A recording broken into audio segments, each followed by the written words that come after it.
The Thin Gray Line collection brought to you exclusively by LEOChallengeCoins.com.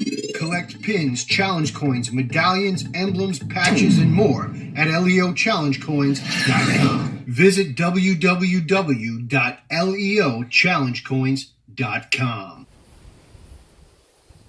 Are you prepared for a home invasion? I think we need to think about that in order to protect ourselves and our families. And there are many people out there that even if you are in the corrections field, you still do not feel comfortable with having a gun at home, and I can understand that. So let's talk about some of the options for protecting ourselves against home invasions with or without a gun. Hi, I'm Gary York, True Prison Stories. Thanks for watching. Please subscribe if you like this video. I'm a little off topic, but I'm not, because what I'm going to talk about is home invasions, which of course we end up with all the people that get arrested for home invasions in our jails and prisons. We also, as citizens off duty, have to protect ourselves against those offenders. And I say offenders because many of the people that are out there committing home invasions are repeat offenders. They've been in jail, they've been through the prisons, they've been through probation and parole, they're back on the street, and they went right back to doing what they did before, stealing from people to pay for their drug habits and all the other things that they need money for. So I'm just curious on how many people out there feel safe with having a gun at home to protect yourself. If you don't like the idea of having a gun at home, then there's other options. You can get yourself some pepper spray, or you can get yourself a taser, but you should have something at home to protect yourself. Let me give you a reason why. Sometimes we can't get a response within 2 or 3 minutes when we call 911. If you hear somebody in your house and you're hiding in a closet, and talking with 911, begging them to send help, and they tell you it's on the way. 2 minutes goes by, 3 minutes goes by. 911 is asking you, is the intruder still there? Yes. How many intruders do you believe are there? I think I hear more than one intruder in my home. Where are you at? I'm upstairs, I'm in the closet, but I don't know how long it'll be before they make their way up to me. Do you have a gun? Yes, I do.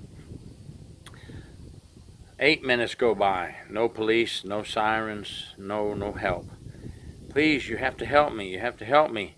They're up here. Bang, bang, bang. Shots fired. Someone is heavily breathing. The 911 operator is aware that this sound is someone dying. 911 operator does not know if it is the person who owns the home that was hiding in the closet or if it's the intruder. Finally, the homeowner gets back on the phone. Please, I just shot him. Is there any more there? Is anyone else there? I think so. I think there's another one. I'm not sure. No, I think it's only me now, but this guy, I just shot him. He's going to die. He's going to need help. You're going to need to get 911. 10 minutes go by, no response. Now, this isn't bad-mouthing the police or the sheriff. Location sometimes has a lot to do with it. Unfortunately, staff shortages on the road, just like we have in our prisons and jails, can have something to do with it. They're all tied up on a very serious call, traffic accident, anything they could be tied up on. So we don't know what's going to be the response time. If you live in a location that is right downtown, you may have the police at your door going after this intruder within 3 minutes, within 2 minutes. But if you're like me, living out here in the woods, I may need to spend 20 minutes by myself. So I'm definitely going to be armed. I'm definitely going to be ready.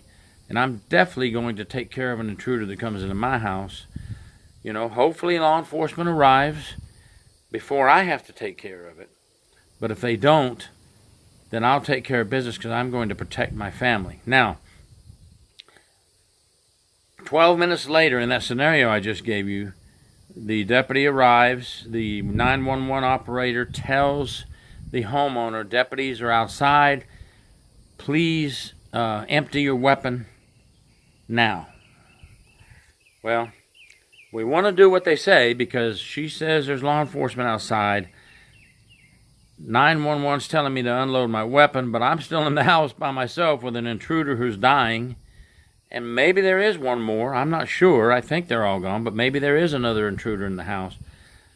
Do I unload my weapon? Or do I tell 911 I'm not unloading my weapon until I hear some deputies yelling for me or I see a deputy? But, you know, you have to look at both sides. We can understand. We want the deputy's safety as well.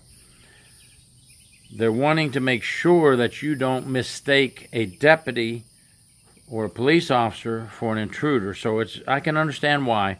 And in this case, the homeowner unloaded the weapon, said, yes, the weapon is unloaded. Okay, put the weapon away, not near the intruder, put it away somewhere else. And the homeowner puts the weapon somewhere in the closet in a place where the intruder who is laying on the floor dying cannot get to it. And comes out and goes outside, and yes, there are deputies there. So, you know, he had to walk from upstairs through the home to get outside without his weapon. Two ways to think about that. What if there was another intruder there in the house hiding as well? Now you don't have your weapon. The other side of the coin is, though, the deputies want you to not mistake them for an intruder and shoot them.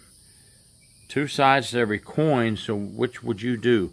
It's just a scenario, but it's a true life scenario I just told you.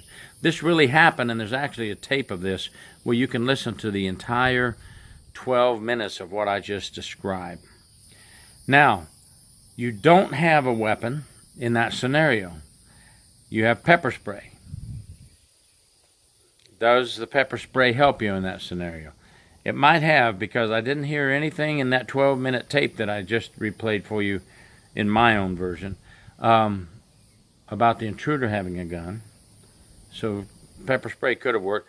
Taser would work if you are within distance. If you have a taser like the M26 that will fire 15 to 20 feet, and you make an accurate shot, that could help you.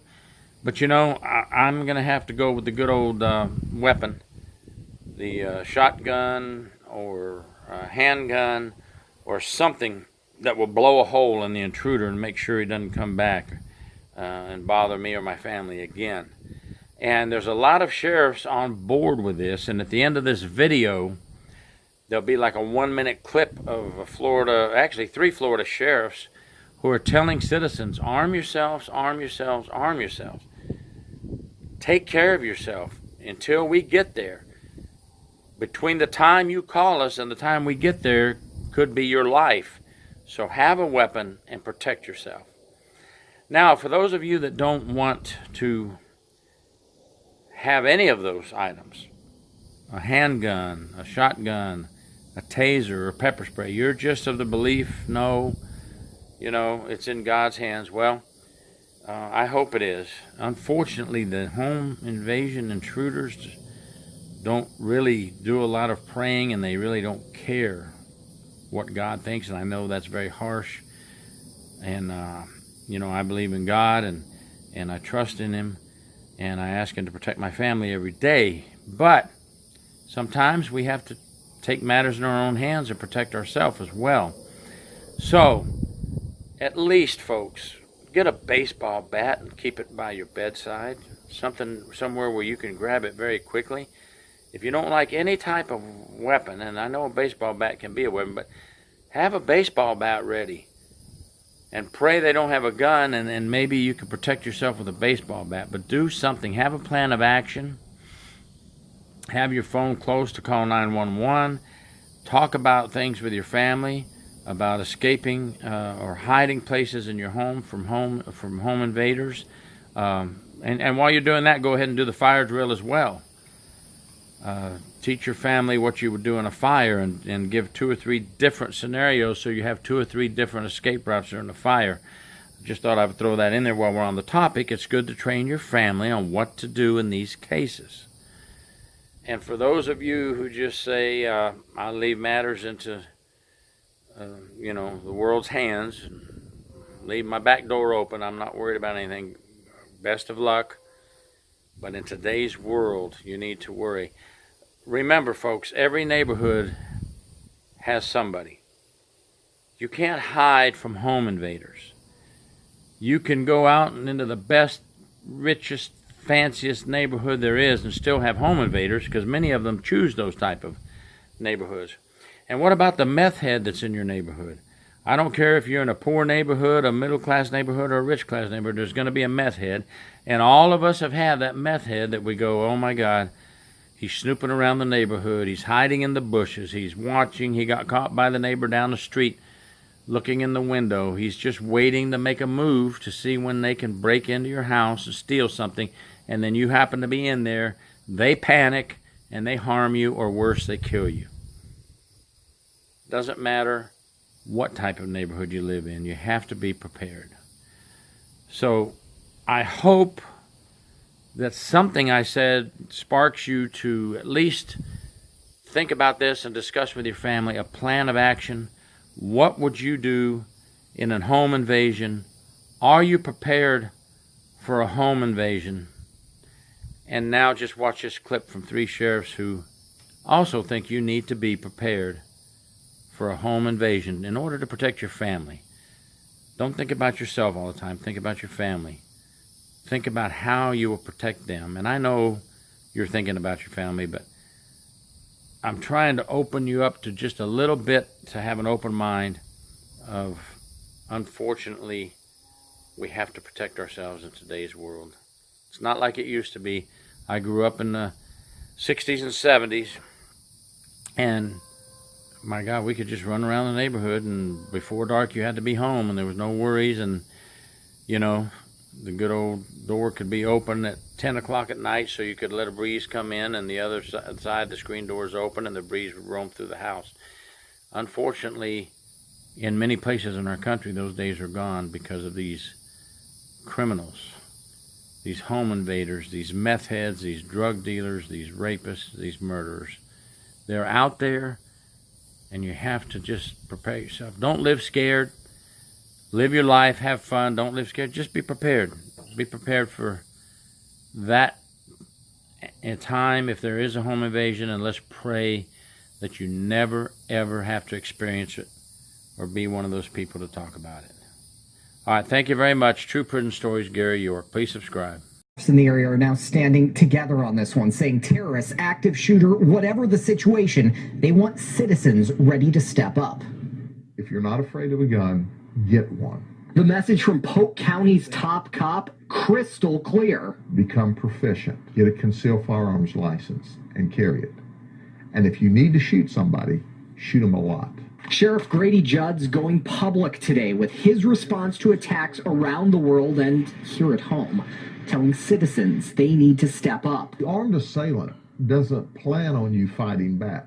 He plans on having a gun, doing all the shooting, and you're just the sitting duck, where the ducks need to shoot back.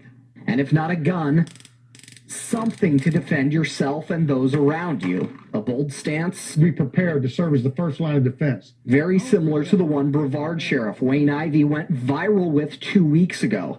That video now up to nearly 500,000 views. No matter who you are or what your position is on guns, there's no denying the fact that the only thing that stops a bad guy with a gun or a knife is an armed and well-prepared citizen or law enforcement officer. And tonight, Volusia County Sheriff Mike Chitwood is also stepping up. He tells me he backs Judd and Ivey on this one completely, adding, there's not enough police in America to stop all of these threats. Just one citizen stepping up, he says, could make the difference. So the stance clearly popular among those local law enforcement. On social media, though, the reaction's a bit more mixed. Some praising the message, others saying it's not helping, even some saying it creates panic. Live in the studio, Brian Scott, Fox 35 News.